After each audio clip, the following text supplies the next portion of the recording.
Dobrý deň, milí moji, vítam vás pri tomto úžasnom videu, kde si zhrnieme môj Erasmus 2024-2025 v Slovinsku. A keďže som takýto formát videa ešte nerobil a je mi to veľmi divné sa pozerať do objektívu, predpokladajte, že dnes to bude veľmi zaujímavé. Ale povedal by som, že pustíme sa rovno na to rozprávanie o tom, ako vlastne sa mi podarilo dostať do Slovenska, ako sa mi žilo v Slovensku, ako sa mi študovalo v Slovensku.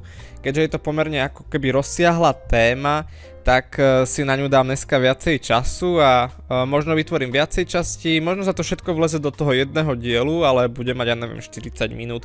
Ťažko povedať, poďme z toho spraviť taký talk, ak si pamätáte talky, hej, kedysi dávno sa podcastom hovorilo talky, najmä ak tam bol iba jeden človek. A poďme oživiť tento dávno stratený formát, ktorý zatienili všetci podcasteri asi. Neviem, poďme na to. Ja som sa pôvodne aj pripravoval, že si niečo pripravím, hej, nejaké poznámky tuto v tabletíku, aj nejaké poznámky mám, ale mne sa ich nechce nejak vyťahovať. Ale povedal by som, že ak pôjdem na to nejak chronologicky, tak sa dostanem úplne ku všetkému, ku čomu sa mám dostať v rámci celého toho programu a v rámci celého toho postupu. Ako som sa tam dostal, prečo som sa tam dostal, čo som tam robil, ako som sa dostal domov napríklad, pretože to bolo tiež zaujímavé. A hej, asi tak. Čo sa týka výberových konaní, tak ja som zistil, že každá vysoká škola v Českej republike to má inak. Čo ma akože prekvapilo, že to nie je nejak štandardizované, ale každá vysoká škola v Českej republike to má inak. Zároveň ešte poviem pre všetkých Slovákov študujúcich v Českej republike, ktorí študujú kombinovanie, nie denne, kombinovanie, môžete ísť na Erasmus. Na Slovensku sa to nedá, na Slovensku neexistuje kombinovaná forma štúdia, iba dištančná, alebo teda diaľková a neumožňuje týmto študentom chodiť na Erasmy. Zatiaľ čo v Česku áno. Zároveň v Česku to je aj zadarmo tá kombinovaná forma, hej, len taký ako vsúka. Takže ja som išiel vlastne z kombinovanej formy, lebo som si povedal, ja už serem denné štúdium, už som mal denného štúdia dosť, ja chcem po Erasmu už normálne pracovať. Takže som si rovno už, keď som sa prihlasoval do naväzujúceho študijného programu, už som si tam rovno dával kombinovanú formu štúdia, pretože teda to umožňuje môj študijný program študovať kombinovane. A zároveň to má aj výhody. Výhody, o ktorých si môžu nechať asi denní študenti, že snívať. Pretože vy ako keby na kombinovanom štúdiu nemáte povinnú dochádzku. Alebo teda my väčšinu dochádzky nemáme povinnú na kombinovanom štúdiu. To znamená, že logicky tam nie sú cvičenia a tým pádom ja som musel spraviť o mnoho menej veci na to, aby som získal zápočty, ako napríklad moji spolužiaci, ktorí by boli denní študenti, hej. Takže oni by namiesto cvičení museli písať seminárky, napríklad. Ja som cvičenie už nemal ako kombinovaný študent, takže som seminárky nepísal, hej. To je len taký akože pre týchto kombinovaných študentov, alebo tí, ktorí uvažujú nad kombinovaným štúdiom v Českej republike. Podľa mňa sa to dosť oplatí, hej, minimálne u nás na fakulte a dosť mi teda táto forma štúdia aj vyhovuje. Občas teda mám taký syndrom toho, že som trošku left out, ale to je tým, že sledujem mojich všetkých spolužiakov na sociálnych sieťach, ktorí na tej fakulte sú a robia tam nejaké zaujímavé veci, pokusy. Ale inak v pohode. Ale vráťme sa k tomu Erasmu, hej, lebo toto bola akože fakt, že odbočka. A k tým vlastne výberovým konaniam. U nás na fakulte to fungovalo tak, že sa brali priemery, potom sa bral priemer nejakých bodov za angličtinu alebo počet bodov za angličtinu. Potom sa tam vlastne robil ako keby predbežný learning agreement, ku ktorému sa ešte len dostane, lebo to je tiež celkom pain in the ass. A vlastne ešte tam bolo niečo, áno, z toho predbežného learning agreementu sa získavali body. A to je asi aj všetko, že sa tam dali získať body za nejakú aktivitu v ESN, v Erasmus Student Network, ale tie som nemal vôbec, tieto body, takže 0 bodov. No a ak ste teda získali nad, ja neviem, či to bolo napríklad nad 30 u nás, alebo nad 40, už si fakt nepamätám, tak ste sa dostali. Ono to bolo dosť aj o tom, alebo býva to aj o tom, že koľko študentov sa v tom danom semestri rozhodne ísť do zahraničia študovať a koľko má na to fakulta vyčlenených peňazí. To znamená, že ja som sa nedostal pôvodne.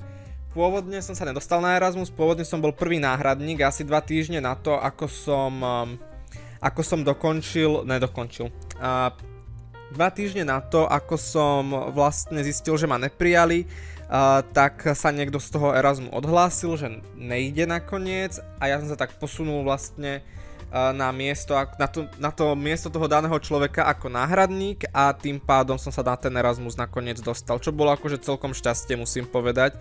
Ale na veľa univerzitách mi decka hovorili, že úplne bez problémov sa dostali, brali všetkých. No a u nás už sa hlásilo toľko deciek, že na to, ako sme vlastne maličká fakulta, tak už nemali na to tie financie, aby zobrali napríklad o 10 alebo o 3, o 4 ľudí viacej na ten Erasmus.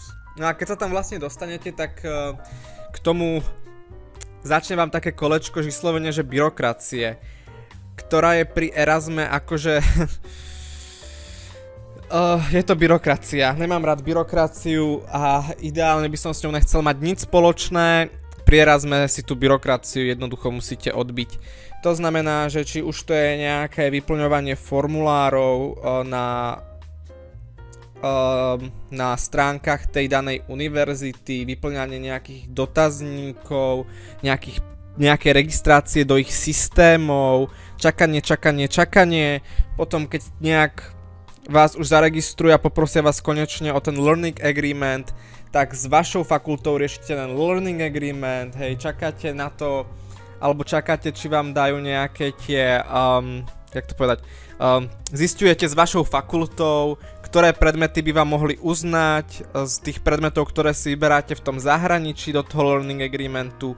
Nakoniec nejak ten learning agreement spáchate, niektoré univerzity ho chcú mať online, niektoré univerzity ho chcú mať elektronicky. Hej, niektorá univerzita napríklad vyžaduje elektronický formát, iná univerzita, na ktorú idete, vyžaduje papierový formát. To znamená, že musíte spraviť obidva learning agreement, jeden pre vašu univerzitu, jeden pre tú univerzitu, kam idete. Oni sú v konečnom dôsledku rovnaké, ale zase je to také hnusné, nechutné, byrokratické zaťaženie. No a ak všetko im odošlete, všetky tie formuláre, všetky tie prihlášky a blbosti, tak vám príde letter of acceptance, to, že vás na tú univerzitu prijali do zahraničia, to dáte na študijné a vlastne vám v našom prípade do UISu zapíšu vám vlastne ten študijný výjazd. Tam vás čaká ešte byrokracia typu musíte si vybaviť poistenie do zahraničia cestovné.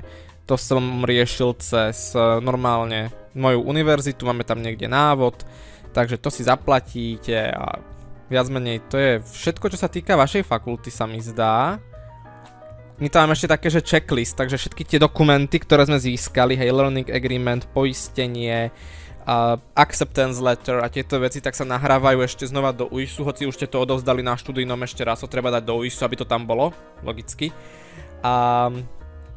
No a potom vlastne, ak je všetko toto vybavené, hej, tak idete na rektorát v našom prípade podpísať vlastne zmluvu o tom Erasme, o tom štúdiu tam. A tam máte napísané, ako dlho to bude trvať, koľko peňazí vám dajú a podobne.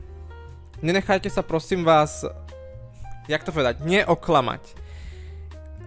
Môj príbeh, hej, ako ja som dostával menej peňazí ako moji spolužiaci, ktorí išli z tej istej univerzity na tú istú univerzitu a na tú istú fakultu ako ja, ale dostávali viacej peňazí. Tie výzvy sa menia, erasmácké. A každý rok, alebo každých niekoľko rokov sa tá výzva zmení, zmenia sa tam pravidlá a zároveň sa tam zmení aj finančná čiastka, ktorú vy dostávate. Vy dostávate štipendium. No a ja som sa hrnul podpisovať zmluvu strašne skoro, to je 1. augusta. A decka, čo podpisovali po 15. auguste zmluvu, už mali novú výzvu, boli v tej novej Erasmus výzve a dostávali o 120 € mesačne viacej. Čo fakt, keď ste v zahraničí, zaváži a nebol som jediný, komu sa to stalo. Na veľa univerzitách sa niečo takéto odohralo, že mali tie staré výzvy, ale my už sme mali novú.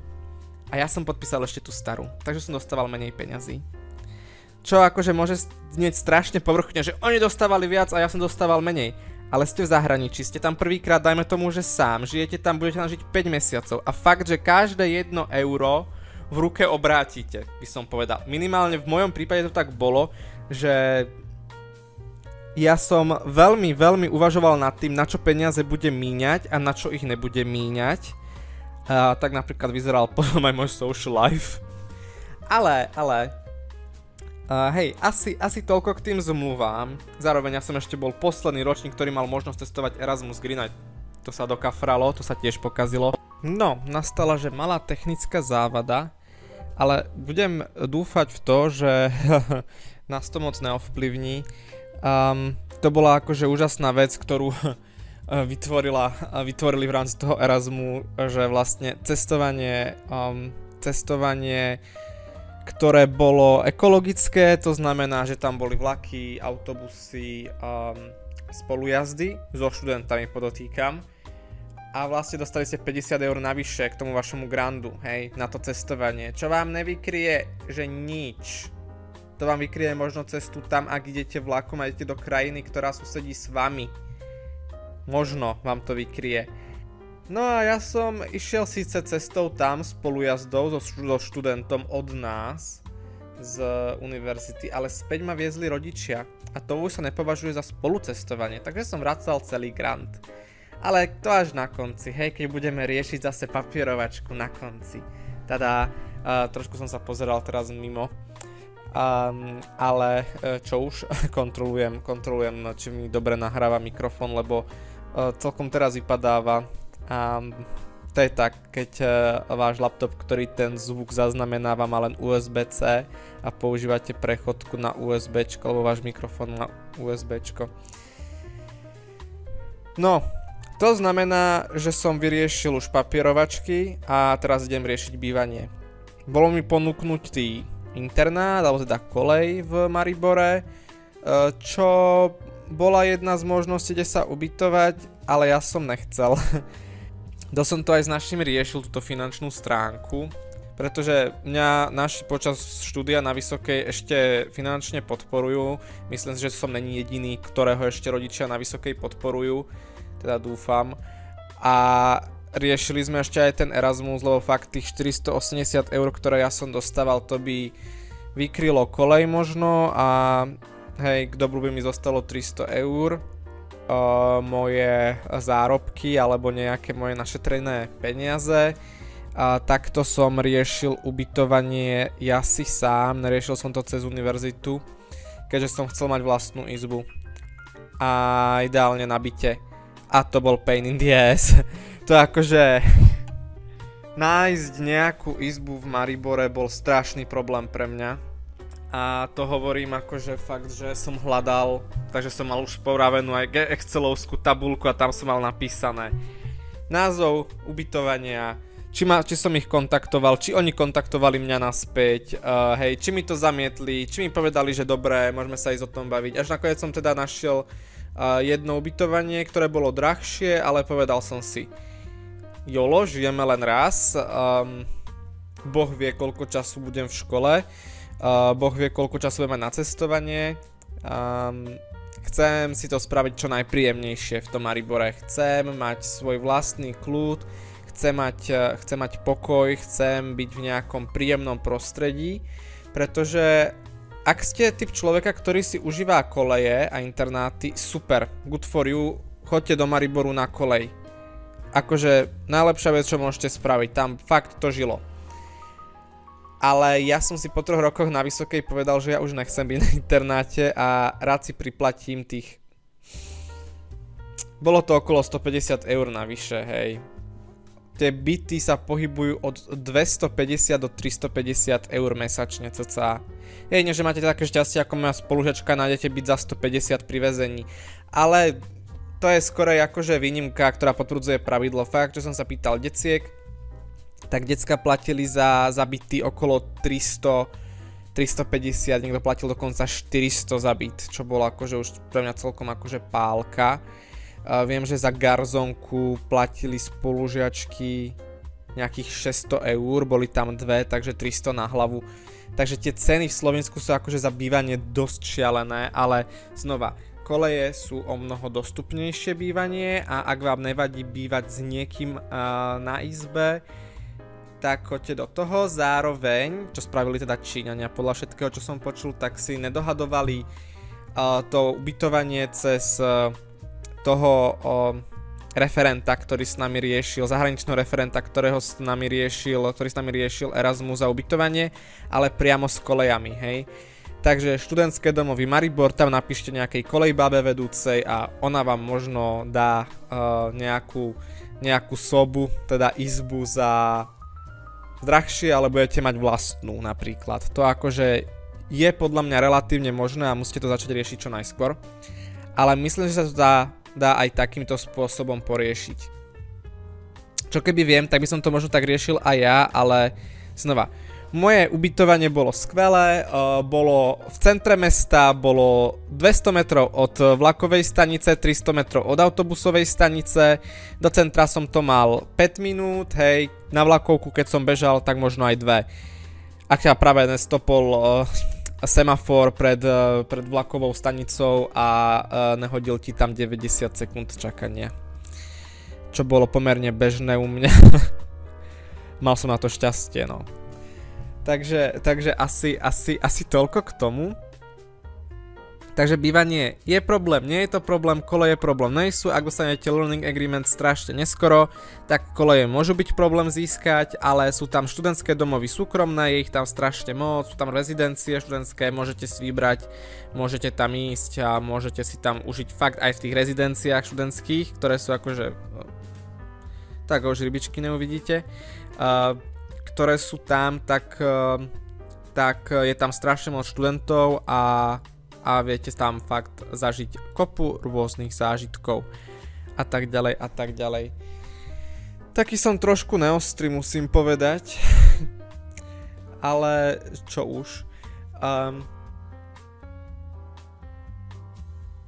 Zároveň s tým ubytovaním si treba dávať pozor aj na ďalšiu vec, no a tou vecou je to, že vy potrebujete byť zaregistrovaní. Slovinci milujú svoje byrokratické sračky a papiere. Papierovačky oni ľúbia, takže to znamená, že ak ste u niekoho ubytovaní na čierno, oni vás nemôžu prihlásiť na občinu, zaregistrovať vás v rámci toho regiónu, toho mesta, ako vlastne nájomníka, tak vám nedajú vlastne residency permit, alebo máte veľký problém získať ten residency permit, hlavne z toho dôvodu, že vlastne vy nejste zaregistrovaní na tej adrese. Takže to býva, čo som sa dopočul, tiež celkom problém a treba sa tomu vyvarovať. Vždycky to chcete mať ideálne, to ubytovanie legálne. A dopracovali sme to k záveru dnešného videa, keďže 2/3 tohoto videa boli absolútne nepoužiteľné kvôli tomu, že mi tak trochu mikrofón prestal zaznamenávať zvuk. Takže toto je koniec. Začínam tým pádom podľa všetkého novú sériu, kde mi vyjdú ďalšie 2 časti rozprávania cca, pretože tá časť, kde není ten zvuk, má asi 40 minút, takže ďalšie 2 epizódky cca 20 minútové. Dúfam, že sa vám video páčilo, nezabudnite ma podporiť lajkom, odberom a zdieľaním a do ďalšieho videa. Ahoj.